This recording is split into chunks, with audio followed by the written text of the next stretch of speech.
პოლიტიკა არ შეიძლება ქვეყნის გარედან ფინანსდებოდეს, ძალიან მარტივად არის საქმე, ეს უთქვამს ირაკლი კობახიძეს ბანდიტს და ასევე პარანოიკს, ანუ რო ვერ არის იმას. ამბავი ის არის, რომ კობახიძე არ არის ერთადერთი გამონაკლისი, ასე ვერ არის პრაქტიკულად ყველა საქართველოს ხელისუფლებაში, ვინც მოიყარა თავი, ანუ ბანდის წევრი ვინც არის, 99 დეპუტატი, მინისტრები, მინისტრების მოადგილეები, გადაწყვეტილებების მიმღებები, რაღაცა სახელმწიფო შპსუების წარმომადგენლები, ტროლები, ისინი რა ქვია, პროპაგანდისტები, პროპაგანდისტური მედია და ასე შემდეგ და ასე შემდეგ, რასაკვირველია, მთავარი ვინც ვერ არის, არის ბიზინა ივანიშვილი, ანუ პარანოიკებს შორის ყველაზე დიდი პარანოიკია, რომელსაც ერთიანად და მხოლოდ ის ეზმანება, რომ მას ვინმე ებრძვის გარედან და ცდილობს მის ჩამოგდებას, აბასთუმრიდან გამოთრევას და დაჭერას თუ რა ვიცი გადაგდებას და ასე შემდეგ. თავად რატომ ჩაფრენილა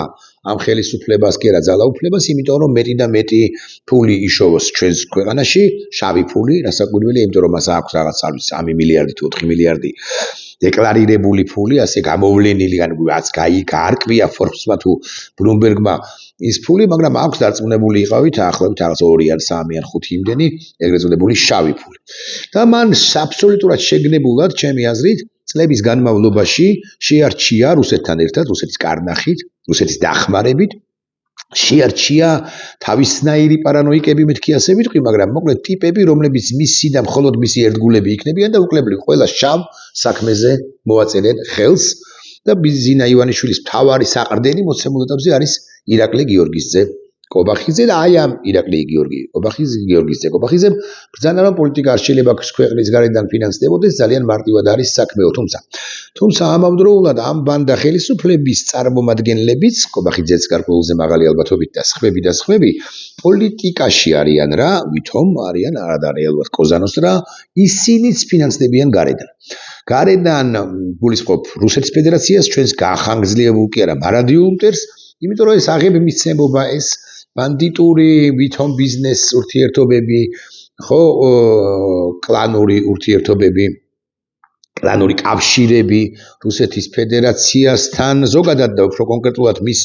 ვითომ ბიზნეს და რეალურად კი FSB-ს წრეებთან, რასაკვირველია ბევრ მათგანს აქვს, ზოგს რაღაც ზეთი გააქვს და ზეთი შემოაქვს და ზოგს რაღაც წყალი გააქვს. მაგალითად ეს ამარტივებს ხადია, უფრო სერიოზულად წოდებული ბიზნესებით არიან დაკავებულები ტიპები, რომლებიც თავმოყრილნი არიან ამ პარლამენტად წოდებულ რაღაც შენობაში თუ სტრუქტურაში და რეალურად პოლიტიკაში არიან და დამატებით შემოსავალს, გარდა იმისა, რომ აქვს რაღაც 15,000, 14,000 ლარი ხელფასი და ხელზე იღებენ ნაკლებს, 22% ნაკლებს. გარდა ამისა, ის მათ აქვთ ეგრეთ წოდებული მარცხენა შემოსავალი საქართველოს პარლამენტად წოდებულ ჯგუფში, მომიტანეს ამასობაში კონიაკი, მადლობთ თემურ. საქართველოს პარლამენტად წოდებულ ჯგუფში კი არა ბანდით და კასტაში იცით თქვენ რომ არ ვიცი აღარ მახსოვს თუ არ ვცდები რაღაც 27 თუ 30 მილიონერია, ვინც გარდა იმისა, რომ რუსეთიდან იღებს ფულს, ასევე ბიუჯეტიდანაც იღებენ ფულს, 500 მილიონ ლარამდე მათ ტენდერებით გადაეცათ, ხოლო ესე პირდაპირ წესით შესყიდვები მათ კომპანიებს, ამ დეპუტატებად წოდებულების კომპანიებს, პირდაპირ შესყიდვის წესით, არ მახსოვს ამდენი, მაგრამ 20 მილიონი თუ არ ვცდები 25 მილიონი ლარი ჩაერიცხათ მათ კომპანიებს, ანუ ყველა იმ ბანდიტს, რომელიც გუშინ იყო მიშასთან, ხვალ დღეს არის ბიზინა ივანიშვილთან, ხვალ ღმერთმა უწყის სად იქნება, თუ მომავალი ხელისუფლება თუ იქნება ის, ამ ტიპებსაც შეიზელს, ანუ მიიღებს. მე კატეგორიული წინააღმდეგი ვიქნები, რომ რომელიმე მომავალმა ხელისუფლებამ, კოალიციურმა თუ არაკოალიციურმა, მათთან დაალაგოს, მათთან კი არა, გაცილებით უფრო ჭყალებში კარგად მოქმედ ტიპებთანაც კი აღარ არის დასალაგებელი, იმიტომ რომ კარგად მოქმედმა და დადუმებულებმაც გადალახეს ის წითელი ხაზები და უღალატეს ქვეყანას და სახელმწიფო ინტერესებს. დავუბრუნდები იმ თემას, რომ ესენი რუსულ ფულზე არიან და ჩვენ კი გვებძვიან. პოლიტიკა არ შეიძლება ქვეყნის გარედან ფინანსდებოდეს, პოლიტიკას, რომელსაც ისინი აწარმოებენ, რეალურად ფინანსდება ქვეყნის გარედან, შავი ფულიც უამრავია ქართულ ოცნებაში და სულაც არ სჭირდებათ, რა ვიცი, რომელიმე სამშენებლო ხშირად არ სჭირდებათ, რომელიმე სამშენებლო კომპანიის მიერ გადმორიცხული თანხა და მით უფრო არ სჭირდებათ, თქვათ, ევროპელი პარტნიორების მიერ გადმორიცხული თანხები და ასე შემდეგ, მათ NGO-ებსაც არ სჭირდებათ, მათ NGO-ები ხო ყავთ ან რაღაც სპიკერები ყავთ ან ვითომ ექსპერტები ყავთ, ხო შავი ფულით აფინანსებენ. შავი ფულით შეიძლება თუნდაც პოლიტიკის გაკეთება და აი უცხოური ფულით გაკეთება პოლიტიკისა, უფრო სწორად რაღაცა კამპანიის დაწყება, რაღაცა ხაზის გატარება, ადამიანის უფლებებზე ლაპარაკი და ასე შემდეგ, მათეული წარმოდგენით თუ ბიძი წელი არ შეიძლება. ამასობაში ჩვენ ისიც უნდა გვახსოვდეს, რომ ესენი ტენდერებში ხო არიან 500 მილიონამდე ხო წლის განმავლობაში იღებენ ტენდერებით ეს მილიონერი დეპუტატები და მათი კომპანიები და საიდანაც რჩებათ მინიმუმ 100 მილიონი, 150, 200 მილიონი. მაგრამ ამავდროულად ისინი დიდრდებიან სრულიად ჩვენთვის მოცემულ ეტაპზე უცნობი წყაროების თან შემოსავლებით. აი მაგალითად არის ესეთი კაცი. გეტყვით ვინც არის, ესე იგი ეს არის ძველი თბილისის პოლიციის უფროსი და ოცნების დეპუტატის ანტონ ობოლაშვილის სიძე 35 წლის კაცია, კონსტანტინე ხიდირბეგიშვილი. ეს ხიდირბეგიშვილი კონსტანტინე, ვინმე რომელიც გვარიც არ გამიგია აქამდე. ფლობს ძალიან დიდ ქონებას თურმე. წარმოგიდგენთ, პოლიციის უფროსია. შევსებული დეკლარაციიდან, ანუ ღიადაც არის, ირკვევა, რომ ის მრავალ მილიონიან ქონებასა და საბანკო ანგარიშებზე 100.000 ლარს ფლობს. მისმა ცოლმა, ქეთევანმა ობოლაშვილმა, ანუ იმის ანტონ ობოლაშვილის შვილმა, შეიძინა 614.000 დოლარის ღირებულების შენობა ნაგებობა თბილისის ცენტრში, ვაკეში აბაშიძის ქუჩაზე. ასევე 380.000 დოლარის ღირებულების სატყეო ტერიტორია. ასევე 694.000 ლარის ღირებულების მიწის ნაკვეთი წყნეთში. დეკლარაციებიდან ჩანს, რომ ცოლ-ქმარი ეს ახალგაზრდა კაცი და მისი მეუღლე თბილისში 4 ბინას ფლობენ. ძველი თბილისის პოლიციის უფროს დეკლარაციის შემსწრების მომენტში ანგარიშზე ჰქონდა 210.000 ლარი და 230.000 დოლარი. უნივერსალურ ანგარიშზე კი ჯამში 34.000-ზე ოდნავ მეტი ლარი. რადიო თავისუფლება წერს, რომ სანამ კონსტანტინე ხიდირბეგიშვილი საპოლიციო სისტემაში დაბრუნდებოდა, ის და მისი ცოლი ანტონ ობოლაშვილის ფარმაცევტულ კომპანია გლობალ ფარმში მუშაობდნენ, შვილი დირექტორის თანაშემწედ, სიძე კი იურისტად. აი თუნდაც შპლსში ემუშავა, ამხელა ქონება, როგორ დააგროვა მეთქი ვიკიტყვი ასე. 4 ბინა თბილისში, 380.000 დოლარის სატყეო მეურნეობა, 695.000 ლარის მიწის ნაკვეთი წყნეთში, 210.000 და 230.000, შესაბამისად ლარი და დოლარი, 34.000, პრაქტიკულად 35.000 ლარი უნივერსალურ ანგარიშზე. პოლიტიკის გაკეთება კი არა, საერთოდ მხოლოდ მათ უნდათ დარჩენა და პოლიტიკის გაკეთებაც და ყველა ბიზნესის გაკეთებაც და საერთოდ არსებობა და სუნთქვაც მათი გაგებით მხოლოდ სუნთქვით მხოლოდ მათ უნდა ისუნთქონ და უკლებლივ ყველა ვისაც კი ოდესმე ამოუღია ხმა ქართული ოცნების და პერსონალურად ბიძინა ივანიშვილის წინააღმდეგ, ის ყველა უნდა ან განიდევნოს და სად უნდა განიდევნოს კარგად არ მესმის მე, ან გაჩუმდეს, მაგრამ გაჩუმებაც არ არის გადარჩენის საფუძველი, ან შეეკრას, როგორც ამ შემთხვევაში თუ შეეკრებიან ადამიანები ამ ბანდა ხელისუფლებას, ამ ადამიანების გარკვეული ნაწილი იქნება უაღრესად ღირსება, აყრელი და დამატებითი კამპანიებს აუგორებს ბიძინა ივანიშვილი და მისი ბანდა, იმის გამო, რასაც ეს ადამიანები მათეული გაგებით ჩადიოდნენ წარსულში, ან უნდა გაიქცეს, ან არ ვიცი, კარგად ან დაჭერილი უნდა იყოს, ან უნდა დაიჭიროს. აქამდე იყო როგორი კანონი, როგორი იყო, იცით? კანონი იყო, რომ გაცხადებული საარჩევნო მიზანი უნდა ჰქონოდა ამა თუ იმ პოლიტიკურ ინდივიდუალურ პირს არა, პოლიტიკურ სუბიექტს, მაგალითად პარტიას რომელიმე სამშობლო ევროპულ საქართველოს და მას ბუნებრივია რომ უნდა ჰქონოდა კიდეც გაცხადებული პოლიტიკური და საარჩევნო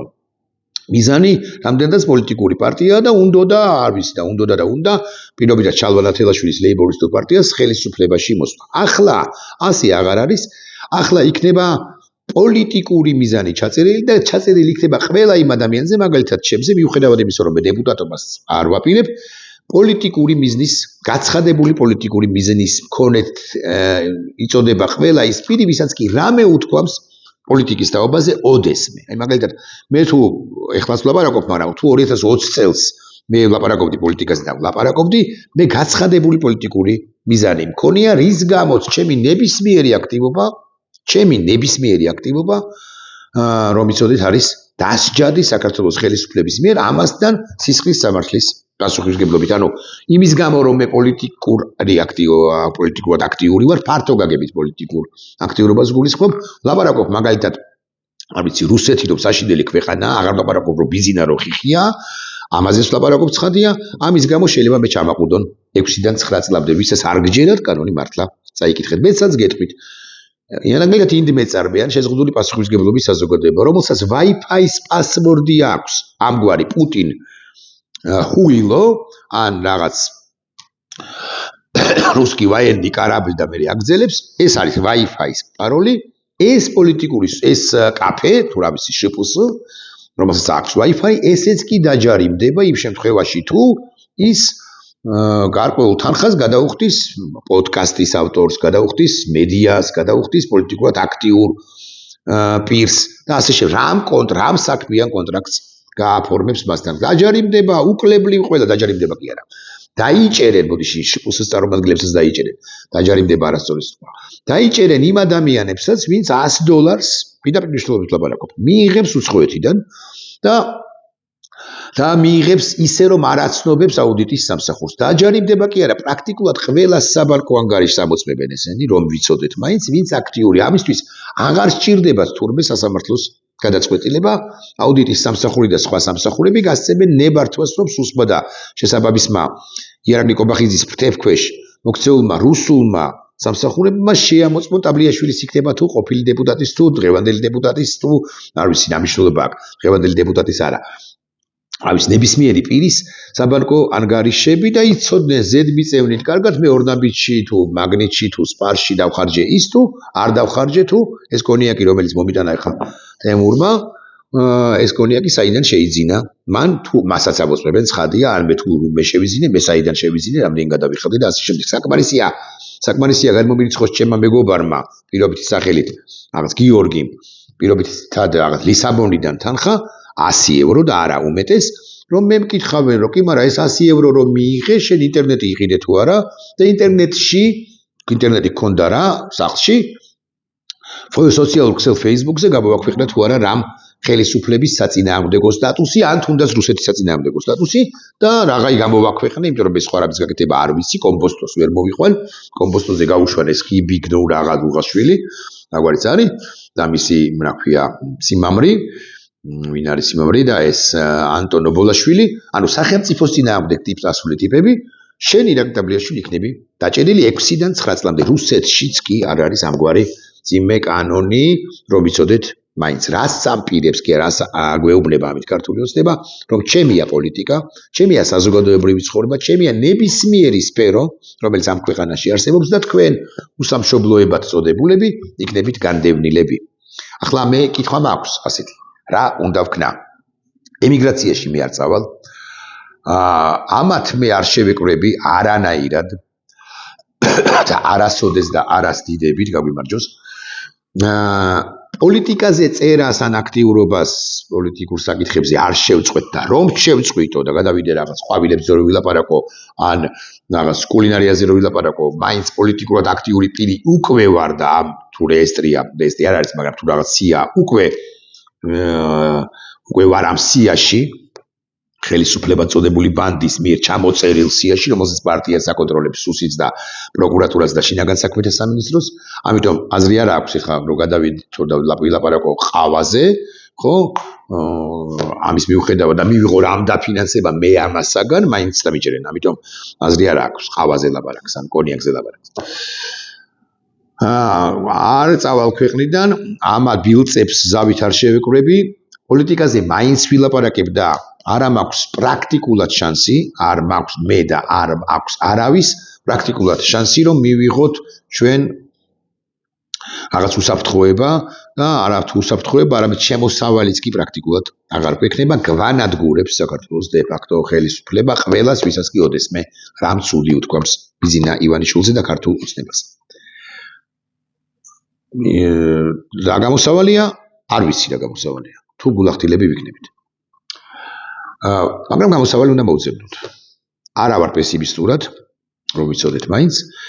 ეს უბრალოდ ცოტა პესიმისტური შესაძლოა გამომივიდა ეს ვიდეო ბლოგი, უბრალოდ აღვწერე შეძლებს დაგვარად ვითარება და ყველაფერი კარგად იქნება, ეს უნდა თქვა აუცილებლად. აბა არ თქვა. ყველაფერი მართლა კარგად იქნება. იმიტომ რომ ეს არ შეიძლება უსაშველოდ გაგრძელდეს და არ შეიძლება რომ ყველა დაიჭირო. და თუ მაინც და მაინც ვინმეა დასაჭერი, ის ტიპები დაიჭიროთ, რომლებიც უკანონო შემოსავალს იღებენ რუსეთიდან. და რუსეთიდან იღებს შემოსავალს, მათ შორის იმითაც რომ შავი ხვრელები გააკეთეს საქართველოში და რუსეთს სანქციებიდან თავის დაღწევაში ეხმარებიან, პირველ რიგში ბორკილ დასადებები არიან თავად. საკუთარ თავს რომ ბორკილს არ დაადებენ ეს გასაგებია, მაგრამ ამის გამოც, რასაც აკეთებენ და გააკეთებენ, ისინი ბორკილ დადებულნი იქნებიან. მართლა გაგვიმარჯოს.